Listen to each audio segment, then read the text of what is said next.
J'ai indiqué que le rapport de l'ANSSI et de la NENSIC serait rendu public, et j'ai indiqué que le rapport de l'ANSSI serait un rapport conforme.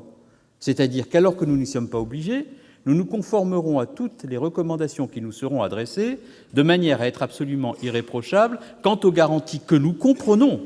devoir donner aux Français pour que l'inquiétude qui s'est exprimée soit dissipée. Et voilà que ceux qui me disaient « il est très dommage que l'ANSSI et la DENSIC n'aient pas été sollicités pour garantir que ce que vous dites est techniquement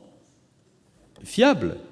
et correspond à la réalité de ce qui est techniquement possible », me disent maintenant « mais non, quel que soit l'avis de la DENSIC et de l'ANSSI, de toutes les façons, nous considérons, pour des raisons de positionnement, que ça n'est pas fiable, que ce n'est pas techniquement possible, et donc, même si l'ANSSI et la DENSIC vous donnent des avis auxquels vous vous conformerez, ça ne suffira pas. »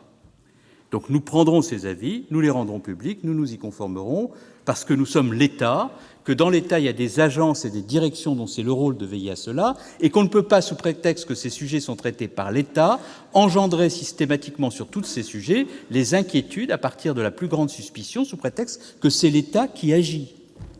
Parce qu'à force de raisonner de cette manière-là sur les sujets les plus sensibles, il n'y a plus d'État. Et il appartient aussi à l'État d'assurer, en donnant toutes les garanties, en prenant toutes les précautions, en étant en situation d'assurer la plus grande transparence, qu'il est dans une démarche maîtrisée dont il rend compte et dont le contrôle peut être assuré.